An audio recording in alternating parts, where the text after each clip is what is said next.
Hello नमस्कार जय हिंद साथियों, आप सभी लोगों का एक बार फिर से स्वागत है डीएलएड के इस यूट्यूब चैनल संस्कार लर्निंग पे। तो दोस्तों आज हम लोग डीएलएड के लिए perfect syllabus, perfect exam pattern को समझने वाले हैं। क्योंकि सर अगर आप सिलेबस को अच्छे तरीके से समझ जाते हैं तो आपके लिए एग्जाम निकालना कोई बड़ी बात नहीं होगी और अच्छे मार्क्स से निकालना कोई बड़ी बात नहीं होगी। क्योंकि दोस्तों अगर आपको पता हो जाए कि जो क्वेश्चंस है वो आपको इस चैप्टर से पूछे जाएंगे तो आपके लिए तो एग्जाम आसान हो जाएगा सर। तो आज की इस वीडियो में हम लोग यहीं पे बात करने वाले हैं, तो वीडियो को पूरा एंड तक देखना है। हर एक सिलेबस को आपको नोट करना है अपने कॉपी में और साथ ही साथ एग्जाम पैटर्न को भी समझ लेना है कि आपका एग्जाम किस ढंग से लिया जाएगा डीएलएड का। ठीक है, पूरा प्रोसेस बताने वाला हूं। और दोस्तों अगर आप लोग का मंजिल है डीएलएड एग्जाम निकालना तो मंजिल तक पहुंचने के लिए एक रास्ते की जरूरत होती है। रास्ता भले ही किसी भी तरह का, किसी भी प्रकार का, बहुत रास्ते हो सकते हैं, लेकिन एक सही रास्ता, शॉर्टकट रास्ता क्या होता है वो आपको समझना पड़ेगा। ठीक है, तो वो रास्ता होगा दोस्तों डीएलएड एग्जाम के लिए सिलेबस। क्योंकि अगर सिलेबस सही होगा, अगर आप लोग सही टॉपिक पढ़ते हो, है ना, तब आपको तो एग्जाम में सवाल देखने को मिल जाएगा और अच्छा स्कोर कर लोगे। थोड़ा सा भी गलती होगा तो भाई बहुत दिक्कत हो सकता है आपको। तो चलिए आज के इस वीडियो को शुरू करते हैं। और जो विद्यार्थी हमारे चैनल पे नए हैं, पहली बार है, चैनल को सर सब्सक्राइब करो और प्रतिदिन हमारे साथ शाम के 7 बजे लाइव डीएलएड की तैयारी में 4 चांद लगा लो। ठीक है ना। और यहाँ पे दोस्तों जो विद्यार्थी टेलीग्राम चैनल से नहीं जुड़े हैं तो प्रत्येक क्लास का वीडियो, प्रत्येक क्लास का नोटिफिकेशन के डीएलएड का एग्जाम कब होगा, ये सारी ऑफिशियल नोटिफिकेशन आपको इस पे दी जाती है ना। कौन सा है दोस्तों, तो संस्कार लर्निंग टेलीग्राम चैनल है। आप लोग सर्च करके या फिर डायरेक्ट डिस्क्रिप्शन में लिंक है, वहां से भी ज्वाइन कर सकते हैं।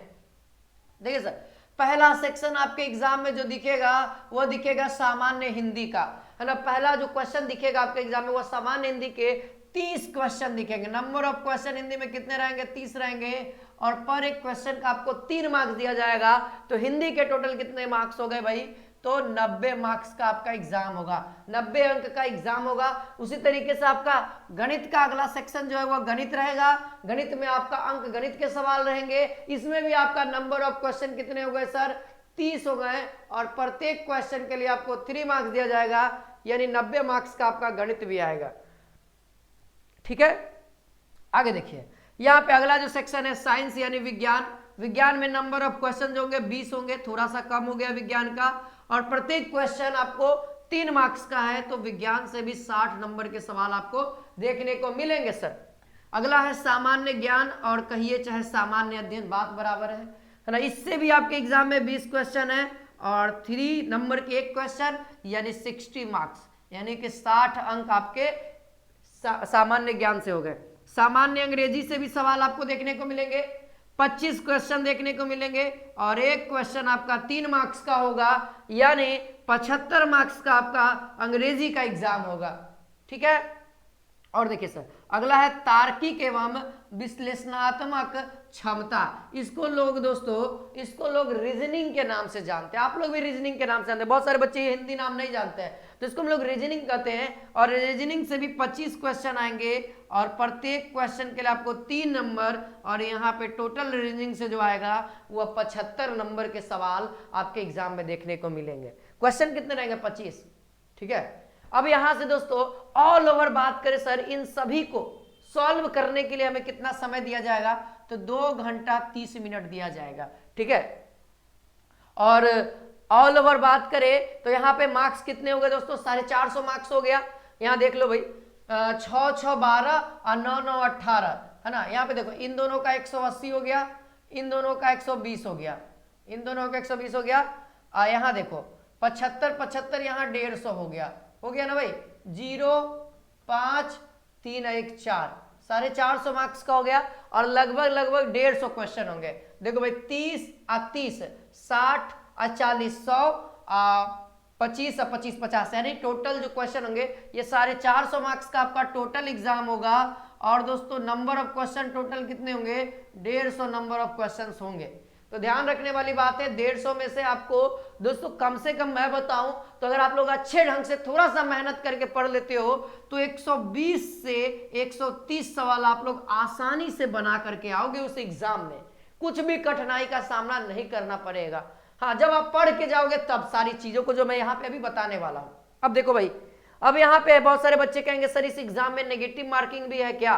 तो मैं बताऊं मेरे भाई, इस एग्जाम में नेगेटिव मार्किंग है, इस एग्जाम में नेगेटिव मार्किंग है, ठीक है। इससे पहले मैं बताऊं आप सभी को कि इसका जो एग्जाम मोड होने वाला है, यानी एग्जाम किस ढंग से लिया जाएगा, तो फिलहाल 2022 में दोस्तों ऑनलाइन लिया गया था और इस बार पूरी संभावना है कि ऑनलाइन ही लिया जाएगा। और ऑनलाइन बहुत अच्छा है भाई, ऑनलाइन में आपका समय बचेगा, आपको पता लगेगा कि आपने कितना आंसर सही किया है, ठीक है। और ऑफलाइन में भाई पता नहीं लगता है, क्वेश्चन भी बाहर नहीं लाने देता है। तो ये ऑनलाइन की कुछ खासियत है, आपको आंसर किया जाता है, आपने कितना सही किया, कितना गलत किया, आपका कितना मार्क्स आएगा, सारी चीजें पता हो जाती है पहले ही, रिजल्ट से पहले ही। तो ये बहुत ही कहीं ना कहीं बेटर है दोस्तों, बस हो तो तैयारी का, है ना। इसमें अगर मान लिया जाए ऑप्शन नंबर ए रंग दिया, गलत है, बी रंगना चाहिए था, तो वहां पे ऑनलाइन में चेंज कर सकते, लेकिन ऑफलाइन में एक बार कलर कर दिए तो चेंज नहीं होगा। तो कुछ ना कुछ खूबियां हैं ऑनलाइन में, बहुत अच्छा है, ठीक है। और यहाँ पे दोस्तों देखिए, अगर आप लोग एक क्वेश्चन सही करते हैं तो 3 अंक, अगर एक क्वेश्चन गलत करते हैं तो 1 अंक काट लिया जाएगा, है ना। इसको समझिए नेगेटिव मार्किंग क्या कहता है। अगर आपके एग्जाम में 5 सवाल है, आपने 5 सवाल के जवाब दिए, जिसमें से आपने 3 क्वेश्चन सही किया, 3 क्वेश्चन सही किया और 2 क्वेश्चन गलत कर दिया, है ना, 2 क्वेश्चन गलत कर दिया, तो बताओ दोस्तों आपका कितना मार्क्स होगा, मालूम है आपको कितना मिलेगा? अगर यही रूटीन रहा कि एक क्वेश्चन सही पे 3, एक क्वेश्चन गलत पे 1 अंक कैंसिल, तो बताओ 15 मार्क्स तो आपका आया हुआ है, लेकिन सर आपने 2 क्वेश्चन गलत किया, यानी 2 अंक काटे जाएंगे। एक क्वेश्चन गलत मतलब 1 अंक, यहाँ पे 2 क्वेश्चन तो 2 अंक, तो यहाँ पे आपका जो नंबर आएगा वह 13 नंबर आएगा। तो ध्यान रहे, जो आता है उसको सटीक मारिए, ठीक है, जिसमें कंफ्यूजन है उसको सोच करके मारिए, लेकिन सही मारिए, नहीं आता है छोड़ दीजिए, तुक्का नहीं लगाइए, क्योंकि आपका गलत हो जाएगा तो माइनस में नंबर चला जाएगा, ठीक है। और आपके एग्जाम में ज्यादा टफ सवाल नहीं आते हैं।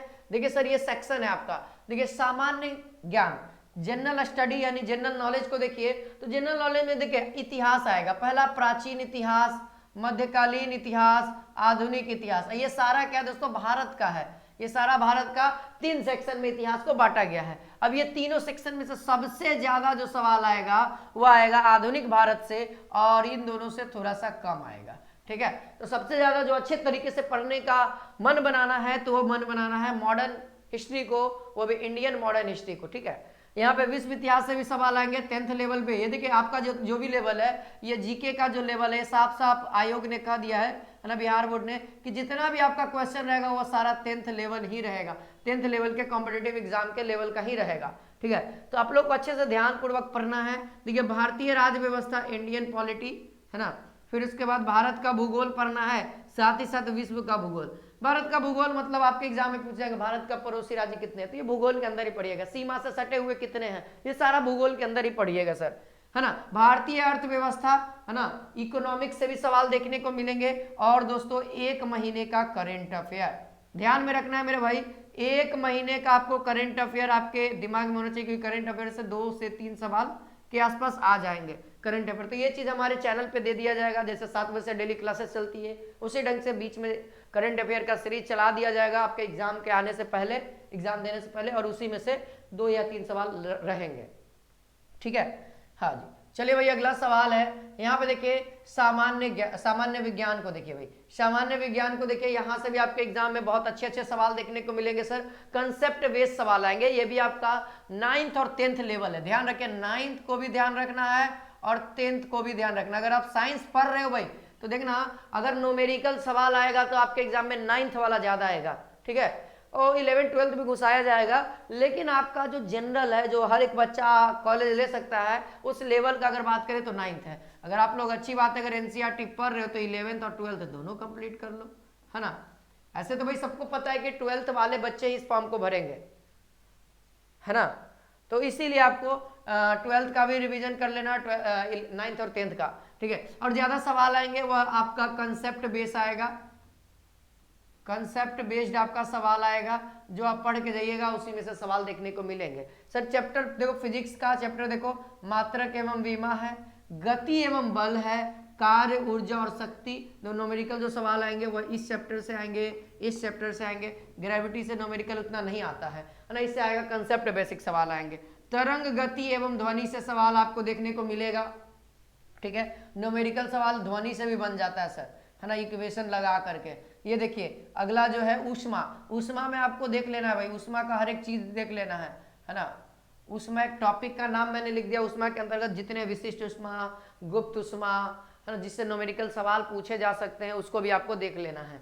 ठीक है। अब देखिए भाई लाइट में आपको पूरा देखना है, प्रकाश का परावर्तन, प्रकाश का अपवर्तन, प्रकाश का पूर्ण आंतरिक परावर्तन, है ना, लेंस के बारे में पढ़ना है, लेंस के जितने उपकरण हैं उनके बारे में पढ़ना है ना, मानव नेत्र के बारे में पढ़ना है, प्रकाश के अंदर ही मानव नेत्र के बारे में ही पढ़ना है दोस्तों। तो ये आपका चैप्टर बहुत बड़ा है, तो आप लोग भी आसान तरीके से पढ़ सकते हैं। ठीक है। अब देखिए भाई अगला चैप्टर जो है स्थिर वैद्युतिकी, आपको ध्यान में रखना है, स्थिर वैद्युतिकी से भी सवाल आएंगे, है ना। इलेक्ट्रोस्टैटिक जो कि 12th लेवल का है ना, तो आपको 12th बेसिस है तो 12th लेवल का सवाल रहेगा, इस बात को मानिए आप लोग। ठीक है। विद्युत धारा से सवाल रहेंगे, तो विद्युत धारा तो सर इंपॉर्टेंट है ही, तो इसको भी आप नोट करेंगे। विद्युत चुंबकीय प्रभाव और क्या है, अर्धचालक एवं डायोड। क्या क्या है दोस्तों, अर्धचालक, डायोड, विद्युत चुंबकीय प्रभाव को भी देख लीजिएगा सर एक दो बार। ठीक है। ये हमारा हो गया विज्ञान, क्या कहते हैं, फिजिक्स का। अब सर आता है रसायन विज्ञान के भी टॉपिक्स तो हमको क्लियर करने होंगे एकदम भाई, रसायन विज्ञान को भी आपको पढ़ना होगा, है ना, तभी ना रसायन विज्ञान के सवाल आप लोगों से बनेंगे। तो देखिए इसमें क्या क्या है, पदार्थ की प्रकृति, ठोस, द्रव, गैस, बोस-आइंस्टीन, कंडेंसेट, प्लाज्मा, ये सब पढ़ने हैं।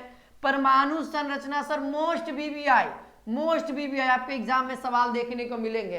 रेडियो सक्रियता से सवाल रहेंगे, रासायनिक बंधन, तत्वों का आवर्त वर्गीकरण, ऑक्सीकरण एवं अवकरण। सर ऑक्सीडेशन संख्या निकालने के लिए आएगा आपके एग्जाम में, ऑक्सीकरण एवं अवकरण, इन दोनों अभिक्रिया जहां होती है उसको हम लोग रेडॉक्स अभिक्रिया कहते हैं, तो उससे भी सवाल आएगा। एक कंपाउंड दे देगा, पूछेगा इसका ऑक्सीडेशन नंबर क्या है। तो ये सारी चीजें आपको इसी के अंदर सीखनी है। ठीक है। रासायनिक अभिक्रियाएं, तो रासायनिक अभिक्रिया से भी सवाल डायरेक्ट पूछा जाएगा। कोई एक कंपाउंड देगा, एक रिएक्शन करके आपको दे देगा और पूछेगा कौन सा रिएक्शन है, विस्थापन है, वियोजन है, संयोजन है, इनमें से कोई नहीं। तो जब आप रिएक्शन को अच्छे से पढ़े रहिएगा तो आसानी से मार दीजिएगा। ठीक है। चलिए भाई आगे देखिए, जो आपके एग्जाम में सवाल देखने को मिलेगा, ये टॉपिक है, यहां देखिए। हाँ भाई देखो, रासायनिक संकेत सूत्र एवं समीकरण, डायरेक्ट सूत्र पूछेगा। ब्लीचिंग पाउडर हो गया, प्लास्टर ऑफ पेरिस हो गया, जो पॉपुलर है, जो आपके एग्जाम में पूछे जाते हैं, तो वो आपको इसके अंतर्गत जितने भी सूत्र हैं फेमस है ना, वो जितने भी और भी कॉम्पिटेटिव एग्जाम में रिपीट किए उनको भी आपको ध्यान में रखना होगा। ठीक है। परमाणु द्रव्यमान इकाई एवं मोल संकल्पना, आपसे मोल की संख्या निकालने के लिए कहेगा, कैसे मोल की संख्या निकालते हैं वो चीज आपको इसी चैप्टर के अंदर सीखिएगा। परमाणु भार कभी भी पूछ देता है। ठीक है। और रासायनिक अभिक्रिया में ऊर्जा का परिवर्तन, ईंधन फ्यूल एक टॉपिक है, इसको भी पढ़ना होगा। धातु अधातु एवं उपधातु, अम्ल क्षार मेंशन कर लीजिएगा, इसमें शायद मेंशन नहीं है। ठीक है। अगला चैप्टर जो मेंशन करिएगा, अम्ल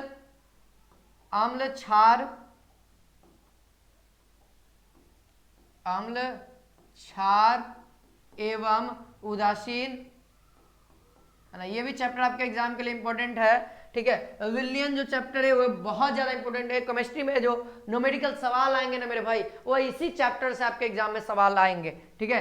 कार्बन एवं उसके यौगिक, है ना, कार्बन एवं इसको यौगिक के कहने का मतलब इसके अंतर्गत जितने भी चीजें हैं वो सारी चीजें पढ़नी होंगी, है ना। एल्कीन, एल्काइन, है ना, अल्कोहल, कार्बोक्सिलिक अम्ल, कीटोन, ये सारी चीजें आपको इसके अंतर्गत पढ़नी होंगी।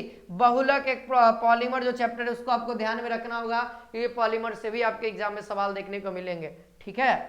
चलिए ये आपका कुछ केमिस्ट्री का है। जीव विज्ञान में सर कुछ लंबा चौड़ा है नहीं, इसको अगर डिवाइड करोगे बहुत ज्यादा लंबा जाएगा। वनस्पति विज्ञान और जंतु विज्ञान, वनस्पति विज्ञान एक शॉर्ट है जिसमें आपको पूरे पेड़ पौधा, जड़, तना, है ना, शाखा, पत्ती, ये सब के बारे में समझना होगा। और जंतु विज्ञान में आपको पूरा मानव शरीर को समझना होगा, मस्तिष्क हो गया, है ना, फिर उसके बाद पाचन तंत्र हो गया, पोषण हो गया, ये सारी चीजें आपको समझनी होंगी। ठीक है। वो चैप्टर वाइज आपको वहां पे पढ़ना होगा। जब जैसे जंतु विज्ञान का सीरीज स्टार्ट करिएगा, हमारे यूट्यूब चैनल पे होगा, तो हर एक टॉपिक आपको समझाया जाएगा यहाँ पे। अब जो आता है दोस्तों, अब आपका आता है रीजनिंग का चैप्टर। तो रीजनिंग में भी अच्छा खासा चैप्टर है भाई, तो इसको भी ध्यान पूर्वक देखिए। सदृश्यता पहला चैप्टर है, दूसरा चैप्टर है वर्गीकरण परीक्षण। देखो रीजनिंग में ये जितने टॉपिक हैं ये आप केवल कवर कर लो, 25 में से 20 सवाल आपको इसी टॉपिक से दिख जाएंगे। 25 में 25 रहेंगे लेकिन बनने लायक आपसे 20 ही सवाल रहेंगे, 5 सवाल आपसे बनने लायक नहीं रहेंगे। जो बहुत अच्छे से रीजनिंग को जानता होगा उससे 25 में 25 बन जाएगा भाई, ठीक है। ऐसे तो कोई ऐसे विद्यार्थी नहीं है कि जिनसे रीजनिंग पूरा में पूरा बने। रक्त संबंधी परीक्षण एकदम 100% सवाल रहेगा, ठीक है। अगला है सांकेतिक भाषा परीक्षण, दिशा संबंधी, ये भी पॉपुलर है सर, ये भी बहुत ज्यादा सवाल आते हैं। वर्णमाला, श्रृंखला श्रेणी सर बहुत ही ज्यादा इंपॉर्टेंट है, नोट कर लीजिए। शब्दों का तार्किक क्रम, अगला है वेन आरेख, है ना। फिर है लुप्त पद ज्ञात करना, कोई 4 को 5 को दे देगा और फिर क्वेश्चन मार्क दे देगा, वो भी निकालिए। तो ये इसके चैप्टर के अंतर्गत। खाली स्थान भरना, फिर क्या है दृश्य स्मृति, और देखिए भाई इधर भी है, देखिए यहाँ पे 11 नंबर है परीक्षण, क्रम परीक्षण, गणितीय सक्रियाएं, समय क्रम परीक्षण, क्या परीक्षण, पहेली परीक्षण, घन घनाभ, पासा, पासा वाला सवाल आता है भाई, है ना। आप 2022 के देखिएगा पासा वाला सवाल है। कथन एवं निष्कर्ष वाला भी सवाल आता है। गणितीय तर्क शक्ति, अक्षर और संख्या श्रृंखला, समरूपता, भिन्नता और आकृति श्रृंखला, आकृति वाला सवाल भी आपके एग्जाम में पूछा हुआ है। तो ये सारे चैप्टर्स हैं जिसको आपको नोट करना है और अच्छे ढंग से इन सभी चैप्टर्स को आपको पढ़ना है। सर अब आते हैं गणित की ओर, ठीक है। अब हम लोग आते हैं गणित की ओर। इंग्लिश में भी आपको वही चीजें पढ़नी है, इंग्लिश और हिंदी का सिलेबस में बता दूंगा। यहाँ देखिए अर्थमेटिक आपको पढ़ना है भाई, देख लो सबसे पहला चैप्टर है संख्या पद्धति, नंबर सिस्टम, लघुत्तम एवं लघुत्तम एलसीएम और एचसीएफ है, ठीक है। वर्गमूल तथा घनमूल, square root and cube root आपको पढ़ना होगा। अब अगला है भाई फ्रैक्शन। देखो ये जो चैप्टर्स है ना इसको आप लोग एक साथ पढ़ सकते हो, फ्रैक्शन, फिर उसके बाद सिंप्लीफिकेशन और घातांक एवं लघुकरण, ये आपको एक साथ पढ़ लेंगे ज्यादा आसान होगा, ठीक है। और इससे सवाल तो आपके एग्जाम में रहेंगे। द्विघात समीकरण 10th क्लास में भी पढ़ना था ना, द्विघात समीकरण आप लोग को, इसमें फैक्टर भी पढ़ लीजिएगा। जब आप द्विघात समीकरण पढ़िएगा तो उसमें फैक्टर तो आपको आ ही जाएगा। एवरेज से आपके एग्जाम में सवाल देखने को मिलेंगे सर। अनुपात एवं समानुपात, रेशियो एंड प्रपोर्शन, एकिक नियम, यूनिटरी मेथड से भी सवाल रहेंगे। टाइम एंड वर्क तो सर हर एक एग्जाम में रहेगा। एज प्रॉब्लम से भी आपके एग्जाम में सवाल देखेंगे। एलिगेशन है, पाइप एंड टंकी आपका समय एवं काम के अंतर्गत ही चला जाएगा।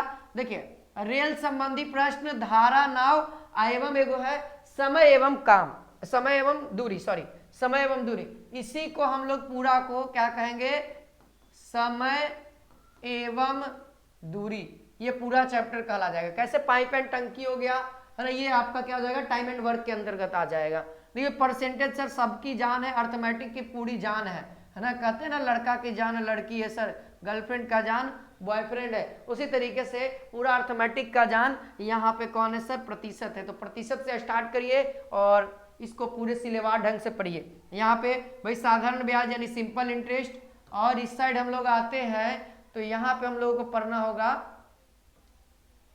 किधर है भाई, हाँ, चक्रवृद्धि ब्याज, लाभ एवं हानि और बट्टा, ये आपका अर्थमेटिक हो गया। फिर इसके बाद अर्थमेटिक के बाद आता है सर एडवांस, इसको हम लोग कहते हैं। एडवांस में आपको ज्यादा नहीं क्षेत्रमिति पढ़ना है ना। मानक समतुल्य क्षेत्र जैसे आयत, वर्ग, त्रिभुज वगैरह इसमें पढ़ना है, ठीक है। वृत्त, वृत्त के बारे में, वृत्तखंड, देखो घन, घनाभ, और ये 3D है, ये 2D के लिए है, ये भी आपका 2D है लेकिन इसको अलग कर दिया गया। घन, घनाभ ये 3D है, इससे भी कॉम्पिटिटिव एग्जाम में अच्छे से सवाल बनते हैं। फिर बेलन, शंकु और गोला, इसको एक साथ कर दिया। गोला में ही अर्धगोला भी आ जाता है, छिन्नक आ जाता है, ये सब इसी चैप्टर में हम लोग पढ़ लेंगे, ठीक है। चलिए भाई अब देखो त्रिकोणमिति आप लोग पढ़ के आ रहे हैं तो ताजा ताजा आपके माइंड में चल रहा होगा। त्रिकोणमिति अनुपात निकालने के लिए साइन थीटा, कॉस थीटा, है ना, cosec theta, sec theta, tan theta, cot theta, ये त्रिकोणमिति अनुपात होता है। उसकी सर्व समीकाएं होती है जैसे कि sine square theta plus cos square theta equal to 1, उसी तरीके से आपका याद रखना है। और ऊंचाई एवं दूरी, हाइट एंड डिस्टेंस चैप्टर है जो पूछा जाता है इस एग्जाम में, इसको भी आपको याद कर लेना है, ठीक है। जो आपने पीछे पढ़ा है उसको बैकअप करना है भाई। अब देखो ज्यामिति में कुछ ज्यादा नहीं, ज्यामिति में आपका है कोण एवं कोण संबंधित, कोण के बारे में, त्रिभुज के बारे में, चतुर्भुज के बारे में, है ना, वृत्त एवं वृत्त के स्पर्श रेखा के बारे में। देखो एक मोस्ट इंपोर्टेंट सवाल है कि एक वृत्त पर कितनी स्पर्श रेखाएं खींची जाती है, मोस्ट इंपोर्टेंट सवाल है, तो ये आपके एग्जाम में पूछा हुआ है। तो आपको याद रखना है अनंत होता है भाई एक वृत्त पे कितनी बहुत सारी स्पर्श रेखाएं की जाए। सांख्यिकी पढ़ना है, माद मादिका बहुलक ये सब इसी में आ जाता है सांख्यिकी में, स्टैटिक्स में। और फिर उसके बाद लास्ट चैप्टर आता है आपका प्रायिकता यानी प्रोबेबिलिटी, है ना। ये भी आपके एग्जाम में सवाल, बहुत सारे सवाल, कार्ड वाला सवाल, पासा वाला सवाल पूछा ही जाता है। तो ये आपका पूरा हो गया। अगर हम बात करें सर, अब हम लोग हिंदी की बात करते हैं। हिंदी इंग्लिश में आप लोग कुछ नहीं, ग्रामर का सेक्शन, जितना ग्रामर का सेक्शन है उसको आप लोग कर लो। जैसे हिंदी में मोस्ट इंपॉर्टेंट टॉपिक, जैसे हम बात करें हिंदी के लिए, तो भाई हिंदी में संधि, सबसे पहले तो वर्ण से स्टार्ट होगा, वर्ण हो गया। वर्ण के बाद हम लोग क्या पढ़ेंगे, उपसर्ग प्रत्यय, उपसर्ग प्रत्यय, ठीक है। संधि, संधि के बाद आप लोग पढ़िएगा समास, ये इंपॉर्टेंट है सर, समास, है ना।